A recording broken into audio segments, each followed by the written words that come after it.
Lobot pala yung camera ko. Sige.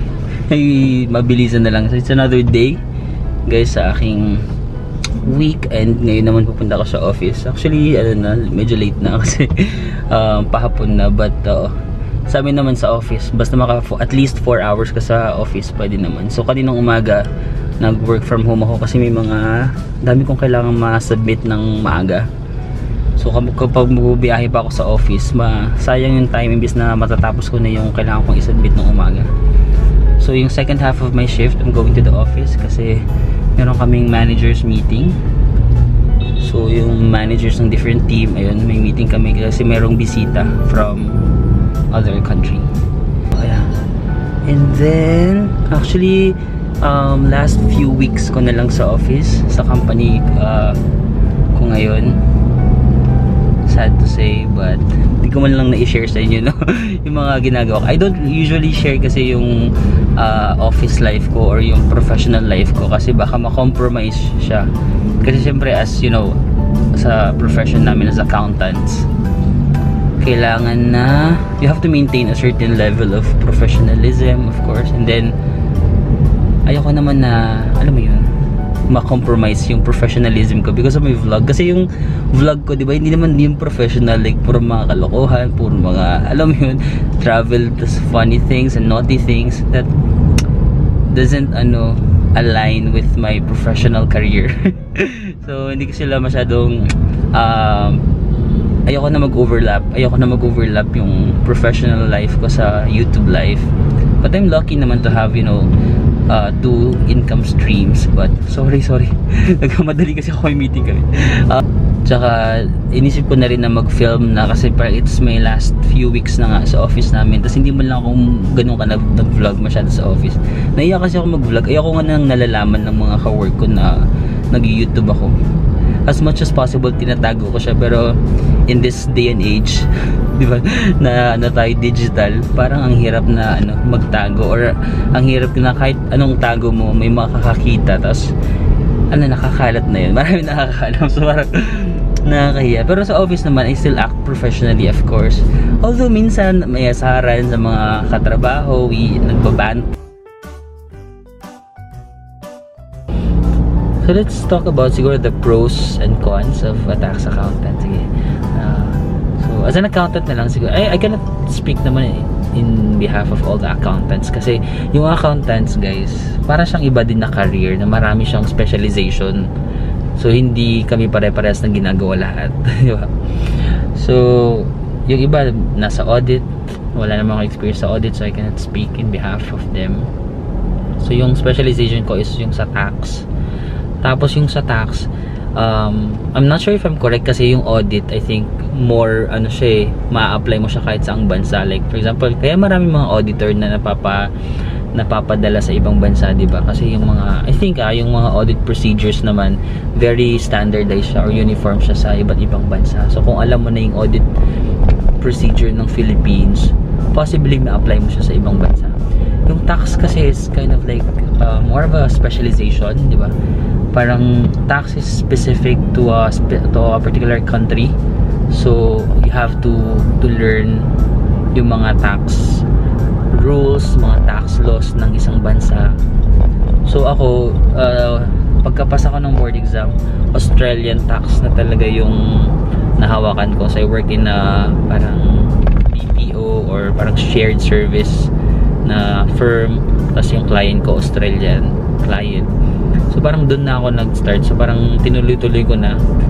Kapag yung mga ka-work, yung mga pure na Australiano, yung as in 100% Australian, may work-life balance talaga. Pero kung yung mga boss mo, mga Asian Australian, ganun, or parang mga Asian na tumira na sa Australia, somehow medyo din sila, workaholic. Kasi siguro na-understand ko kasi kung hindi ka pure na Australian tapos nag-migrate ka sa Australia, parang you have to prove yourself, di ba? You have to prove your worth. So parang magbibibo ka talaga, or parang masipag ka talaga mag-work kasi you have to prove yourself na I deserve to be here in Australia, parang ganun. So nasaan na ba ako? Pros? Siguro yung pros ng pagiging accountant,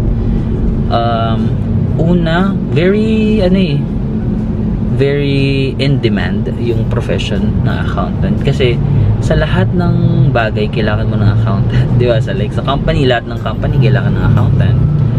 Like yung mga tao, yung mga big clients, kumbaga parang sa lahat parang sa lahat ng companies kailangan talaga ng accountant.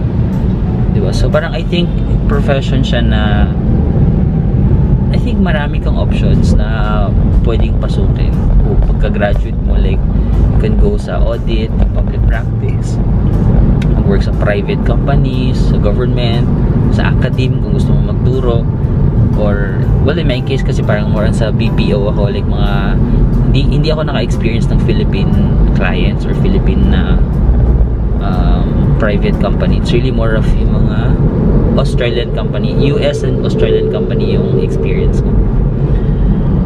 So ayun, parang feeling ko marami kang options if you're an accountant. Ano pa ba yung ibang pros? I think compared, hindi lahat pero I think compared naman sa iba, there is yung pay, better pay probably, but it also depends on the industry. I think yung ibang industry hindi siya ganun kataas yung pay, kaya nga nag-international ako agad kasi sa Philippines, well yung time ko dati parang medyo mababa yung offer kapag local company, so nag-ano ako, international clients para better pay kasi before, or even until now naman, diba, I was a breadwinner. Ano pa bang ibang mga pros? I think you will always be surrounded with people who are analytical, people who are competitive, and people who are professional, hungry to learn. Alam mo yun, if you want like a competitive environment na parang gusto mo surrounded ka lagi ng mga tao na gusto lagi matuto, very competitive. Yeah, I think as an accountant, especially kapag mo work ka sa firm or sa maraming accountants na environment, that's really good. And yung work ko ngayon, I think I'm a little bit flexible. That's what I love. Kagaya ngayon, nag-work from home ako kaninang umaga kasi marami akong meetings and marami akong deliverables. Tapos ngayong hapon, mag-o-office naman ako kasi may pakain. Joke lang.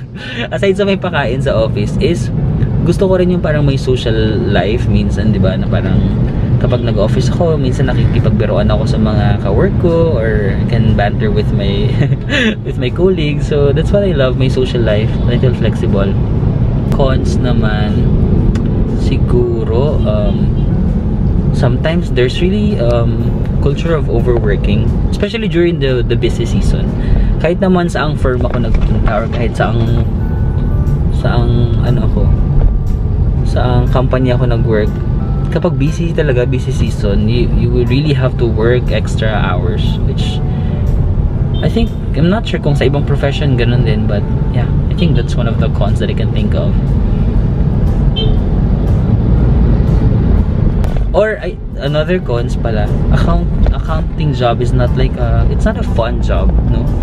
It's, unless you really love to, analyze and to sit in your chair for long hours. Maybe that's fun for you, but I think it's not a fun job it's not a creative job kasi it's more of an analytical job. You have to analyze a lot of stuff. You have to be patient kasi you have to look at the details of all the documents. You have to read all the documents to see if they're relevant, and then you have to analyze kung ano yung effect niya dun sa ginagawa mo. So it's a job na good sa mga tao na you're okay like sitting for long hours. So I think yun lang naman yung mga cons na naiisip ko. Ayun lang, sometimes, especially kapag nagsisimula ka pa lang sa career mo, talaga, like it's really so much effort, so much time, so much work to be done. So much work to be done. Yeah, tapos yeah, that's why siguro feeling ko nga kaya din ako nag-YouTube, kasi parang it's my outlet. YouTube is my outlet where I can be more creative, diba? Kasi yung full-time job ko, it's really more of analysis talaga.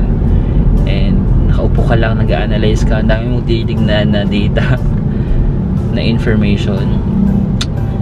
So yung YouTube naman more creative, you can be fun, you can just show whatever you want. So it's really two completely different worlds. That's why as much as possible, ayoko siyang ino-overlap. Ayoko na, alam mo yun, magkakaroon ng conflict. I've been hung up on yesterday. Woke up at noon, I'm in a daze. We'll keep on pushing anyways. I don't know where I'm going. 2 days, one big commotion. I'm being carried by the wake. So hold me like an ocean. I need your soothing motion. Please help me take the pain away. Yeah.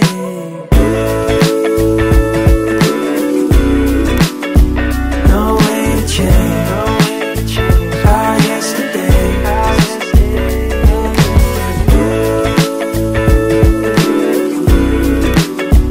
No way to change our yesterdays.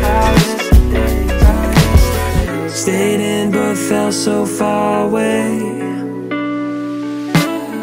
Last night was one big holiday. Cool winds on me out by the shade. Put my weekend on layaway. I don't know where I'm going. 2 days, one big commotion. I'm being carried by the wake. So hold me. So yun guys, kakatapos lang ng wedding. Parang ganun pa rin, no? Parang 10 years na simula nung college life namin na magkakasama kami sa dorm.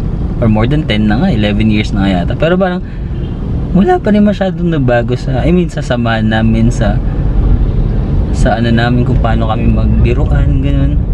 Si Marlon, hindi ko masyadong nakabiruan kasi syempre kinasal siya, nandun sila sa front, abala siya sa mga bisita. Si Jim, yung katabi ko, yung isa namin ka-dormit, ganun pa rin, parang walang nagbago sa mga namin, asaran, mga biruan namin, ganun. Parang feeling ko last month lang, ganun. Parang last month lang kami nag-graduate, nag-iwa-iwalay. Pero ang tagal na namin nagkikita kami, pero sobrang madalang na lang. Parehas sila, both sila may family na. Si Marlon na yung kakakasal lang, tapos magkakaroon na sila ng baby. Si Jim naman is may 2 anak na. So ako na lang yung walang baby. Marami naman akong baby. Mga baby boys. Baby boys pala. And then try ko mag-gym guys siguro. So yung gym tayo ngayon. Kasi yung membership ko sa Anytime Fitness, parang sa isang buwan, minsan isang beses na ako nag-gym, or minsan hindi ako nag-gym at all. Tapos continuously ako nagbabayad ng membership. So parang masasayin lang ako ng pera. But itatry ko na bumalik sa pag-gym. Kasi laki ng tiyan ko talaga. As in, lalo na ngayon, parang laki talaga ng tiyan ko. Sige, itatry ko na bumalik sa mo. Lagi ko na lang sinasabi, itatry ko. Huwag ko na lang itry.